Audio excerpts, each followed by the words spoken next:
Hello friend, welcome to Kalpana's kitchen. Hello friends, snacks તો આપણે બનાવતા જ હોય છે અલગ અલગ રીતે, પણ એક વખત આ રીતના આલુ વર્મિલી સ્નેક્સ તમે ઘરે બનાવશો તો તમને એકસાથે ત્રણનો ટેસ્ટ મળશે. એટલે કે પાઉંભાજીનો બી ટેસ્ટ મળશે, દાબેલીનો બી ટેસ્ટ મળશે અને બટેટાવડાનો બી ટેસ્ટ મળશે. તો એક વખત જરૂરથી ટ્રાય કરજો ફ્રેન્ડ્સ, અને રેસીપી અંત સુધી જોવાનું ચૂકતા નહીં ફ્રેન્ડ્સ. તો ચાલો રેસીપી શરૂ કરીએ. હેલો ફ્રેન્ડ્સ, આજે આપણે બનાવવાના છે આલુ વર્મિલી સ્નેક્સ. એના માટે મેં લઈ લીધા છે 6-7 મીડિયમ સાઇઝના બટેટા, અને એ પણ મેં બાફીને લઈ લીધા છે. અને આપણે એને પહેલાં ખમણી લેવાના છે. તમે એને મેશરથી મેશ કરીને બી લઈ શકો છો. આવી રીતના આપણે ખમણીથી ખમણી લઈશું. તમે જોઈ શકો છો નીચે આવી રીતના આપણે ખમણી લેવાના છે બધા જ બટેટા. આપણા બટેટા છે એ બધા મેં ખમણી લીધા છે. અહીંયા ગેસ ઉપર એક પેન ચડાવી દીધી છે. સૌથી પહેલાં આપણે જે આલુને મેશ કરીને રાખ્યા છે એનો આપણે મસાલો કરીશું. સૌથી પહેલાં આપણે લીલા મરચાં એડ કરી દઈશું. ત્યાર પછી થોડીક મેં અહીંયા ડુંગળી તમારીને લીધી છે એડ કરી દઈશું.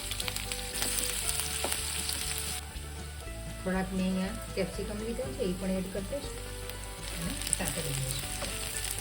એને થોડુંક ખમણેલું આદું લીધું છે એ આપણે એડ કરી દઈશું. અહીંયા મેં એક ટામેટું સમારીને લીધું છે એ પણ આપણે એડ કરી દઈશું અને થોડીક વાર માટે આપણે ચડવા દઈશું. આની અંદર આપણે મસાલા એડ કરીશું. ધાણા જીરું પાવડર છે, થોડુંક મરચું એડ કરીશું. મરચું તમે તમારા ટેસ્ટ મુજબ લઈ શકો છો. અહીંયા મેં લીધું છે પાઉંભાજી મસાલો, એ આપણે એડ કરી દઈશું. ફ્રેન્ડ્સ, આ સ્નેક્સ એટલા બધા ટેસ્ટી બનશે કે આમાં તમને ત્રણનો ટેસ્ટ આવશે.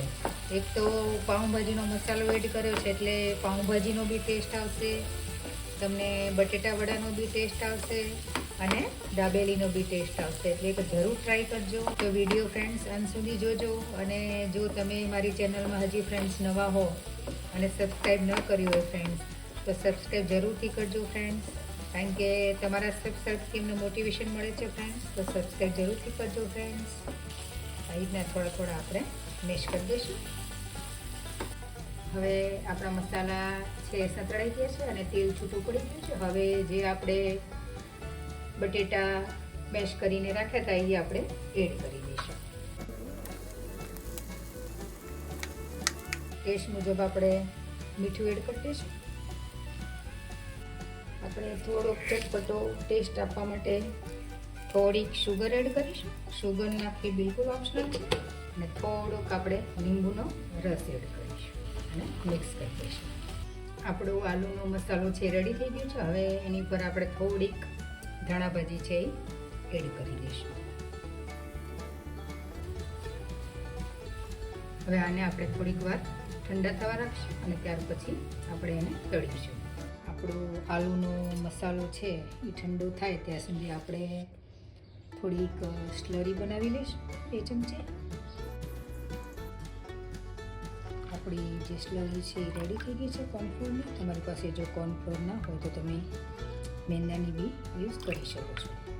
આપણો જે આલુનો મસાલો છે એ ઠરી ગયો છે. તો સૌથી પહેલાં આપણે એના બોલ વાળી લઈશું. શેપ તમે કોઈ બી આપી શકો છો. આપણે એના ગોળ છે એ બોલ બનાવીશું. આવી રીતના આપણે બોલ બનાવતા રહીશું બધા.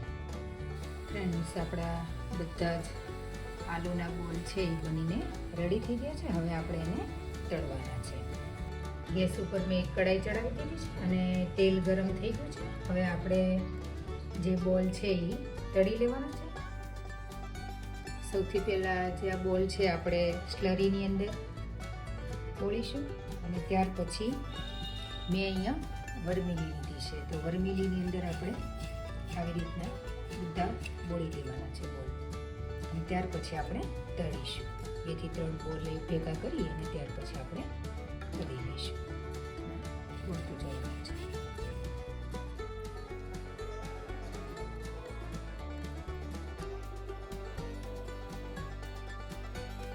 હવે આપણું તેલ ગરમ થઈ ગયું છે. હવે જે આપણે વર્મિલીની અંદર જે આપણે આલુ બોલ બનાવ્યા હતા એ છે અંદર આપણે એને તળી લઈશું.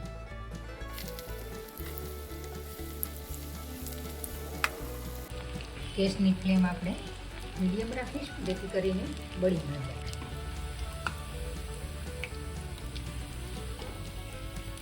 તમે જોઈ શકો છો એકદમ નજીકથી એકદમ ગોલ્ડન બ્રાઉન થઈ ગયા છે, મસ્ત એકદમ ક્રિસ્પી.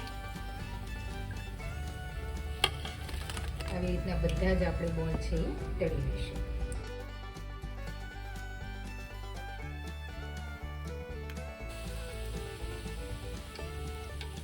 હાલો ફ્રેન્ડ્સ, આપણા સુપર ટેસ્ટી અને ચટપટા એવા આલુ વર્મિલી સ્નેક્સ બનીને રેડી થઈ ગયા છે. તમે જોઈ શકો છો, કલર જોઈને જ આપણને ખાવાનું મન થઈ જાય એવા ટેસ્ટી બને છે ફ્રેન્ડ્સ. તો તમે એકવાર જરૂરથી બનાવજો. તમે નજીકથી બી બતાવો, એકદમ મસ્ત બને છે. બાળકોને કંઈક નવું હોય તો ખાવાની મજા પડી જાય, ને આપણને બી એટલી જ મજા આવી જાય ખાવાની. એકદમ ક્રિસ્પી બને છે ઉપરથી અને અંદરથી બી એકદમ સોફ્ટ, અને ખાસ કરીને સોસ અને આંબલીની ચટણી સાથે તો ખાવાની મજા પડી જાય એવા બને છે. હું તમને એક તોડીને બી બતાવું. એકદમ ઉપરથી ક્રિસ્પી અને અંદરથી એકદમ સોફ્ટ બને છે. તો એકવાર જરૂરથી ટ્રાય કરજો ફ્રેન્ડ્સ. અને તમને આ રેસીપી ફ્રેન્ડ્સ કેવી લાગી તો મને કોમેન્ટ સેક્શનમાં જરૂરથી જણાવજો ફ્રેન્ડ્સ. અને જો રેસીપી સારી લાગે તો ફ્રેન્ડ્સ અને ફેમિલીમાં જરૂરથી શેર કરજો. તો મળીએ આવા જ નવા વિડીયો સાથે ફ્રેન્ડ્સ. તો બધા જ ફ્રેન્ડને જય શ્રી કૃષ્ણ, આવજો.